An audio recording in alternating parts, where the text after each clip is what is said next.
3 gjërat që duhen ndaluar së pranuari menjëherë nëse do të shpëtosh nga varfëria dhe të ndërtosh prosperitet të vërtetë. Të dashur miq, mirë se vini në këtë video që mund të ndryshojë plotësisht rrjedhën e jetës suaj financiare dhe personale. Sot do të flasim për një parim shumë të fuqishëm që vjen nga mësimet e lashta të urtësisë hebraike. Parimi kryesor është ky: ajo që pranoni përcakton atë që bëheni. Varfëria nuk është vetëm mungesë parash në llogari. Varfëria është një nivel tolerancë ndaj gjërave që ju kufizojnë, që ju mbajnë të vogël, që ju pengojnë të rriteni. Nëse doni të dilni nga cikli i varfërisë dhe të ndërtuar një prosperitet të qëndrueshëm, duhet të bëheni shumë selektiv me atë që lejoni të hyjë në jetën tuaj, në mendje, në emocione, në marrëdhënie dhe në zakone. Prosperiteti nuk ndërtohet vetëm me veprime të jashtme, por mbrohet me kufi të fortë të brendshëm. Ai identifikon 3 gjëra kryesore që shumica e njerëzve i pranojnë pa e kuptuar se po vetë sabotohen. Këto 3 gjëra janë si helme të ngadalta që e vrasin potencialin tuaj. Le të fillojmë. Pika 1. Mos respekti i maskuar si këshill. Pika e parë na paralajmëron të ndalojmë së pranuari është mos respekti i maskuar si këshill. Shumë shpesh, njerëzit më të afërt, miqt, familjarët, kolegët, na japin këshilla realiste. Ata thonë gjëra si: mos syno shumë lart se do të dështosh, bëhu mirë njohës me atë që ke, mos u anko, në kohën tonë nuk ka më sukses të madh, qëndro në vendin tënd, mos u bëj i çmendur. Këto fjalë duken si kujdes, si dashuri, si realizëm. Por në realitet ato janë mos respekt i pastër ndaj potencialit tuaj. Ato janë kufizime të veshura me fjalë të buta. Kur i pranoni këto mendime të vogla, ju vetë po ndërtoni një jetë të vogël. Mendoni për një moment, nëse një person që nuk ka arritur asnjëherë prosperitet financiar ju jep këshilla se si të menaxhoni paratë tuaja, a duhet t'i dëgjoni? Nëse dikush që jeton në frikë dhe mediokritet ju thot mos rreziko, a duhet ta merrni seriozisht? Njerëzit e vërtet të suksesshëm kanë një filtr shumë të fortë. Ata nuk pranojnë këshilla financiare, këshilla biznesi apo këshilla jete nga njerëz që nuk kanë arritur rezultatet që ata vetë synojnë. Ata i dëgjojnë vetëm ata që janë tashmë aty ku duan të shkojnë. Përse ndodh kjo? Sepse mendja jonë është si një kopsht. Çfarë farash mbillni, ato do të rriten. Nëse pranoni fara të vogla frike, dyshimi, mediokriteti, atëherë kopshti juaj do të jetë plot me bim të dobëta. Por nëse i refuzoni këto këshilla dhe mbillni vetëm fara të mëdha, vizion, besim, ambicie të shëndetshme, atëherë jeta juaj do të lulëzojë në mënyrë të jashtëzakonshme. Si ta zbatoni këtë në praktikë? Filloni të vëzhgoni me kujdes bisedat tuaja ditore. Kur dikush ju jep një këshillë realiste, pyesni veten: a ka ky person rezultatet që unë dua? Nëse përgjigjja është jo, thoni me respekt por me vendosmëri: faleminderit për mendimin, por unë po ndjek rrugën time. Rrethohuni me njerëz që flasin gjuhën e mundësive, jo të kufizimeve. Lexoni libra të njerëzve të suksesshëm, dëgjoni podcaste, ndiqni modele që kanë arritur atë që ju synoni. Kujtoni, prosperiteti fillon në mendje. Nëse lejoni që mendja juaj të mbushet me mendime të vogla, jeta juaj do të mbetet e vogël. Mos respekti i maskuar si këshill është helmi i parë që duhet ta ndaloni menjëherë. Pika 2. Varësia. Pika e dytë, dhe kjo shpesh është më tronditësia, është varësia, ose siç e quajmë ndryshe, vartësia ndaj të tjerëve. Shumë njerëz e ngatërrojnë varësinë me mbështetje.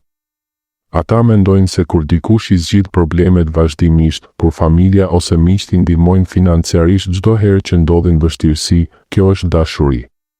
Kjo është në fakt dobësimi i thellë i muskulit të pavarësisë suaj.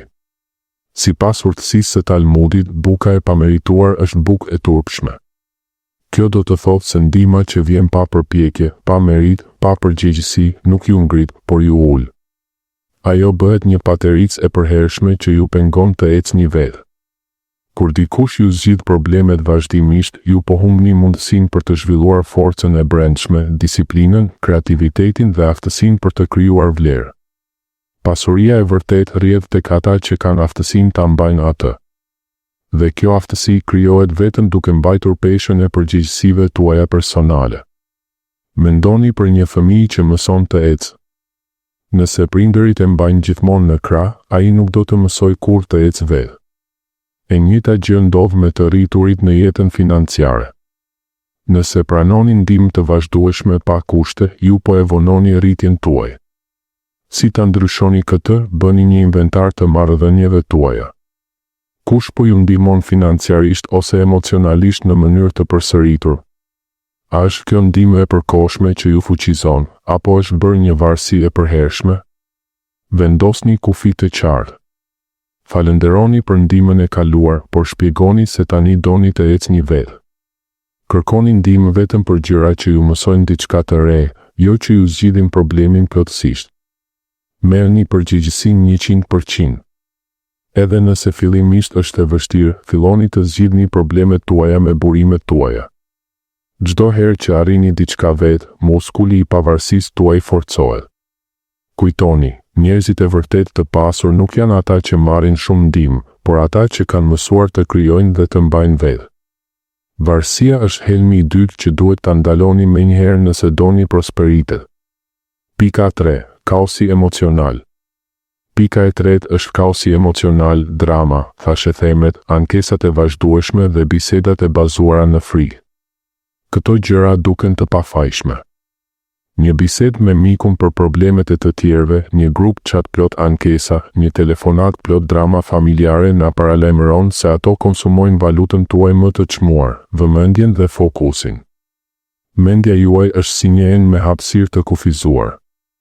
Nëse e mbushni me negativitetin e të tjerëve, me frikë, me zemërim, me thashetheme, me drama, atëherë nuk mbetet hapësirë për strategji të qarta, për krijimtari, për vizion të madh. Njerëzit e pasur janë të pamëshirshëm me dietën e tyre mentale. Ata mbrojnë fokusin e tyre po aq fort sa mbrojnë llogaritë e tyre bankare. Ata nuk lejojnë që energjia e tyre të shpërndahet në gjëra që nuk i shërbejnë qëllimit të tyre. Si ta zbatoni këtë? Bëni një dietë mentale të rreptë.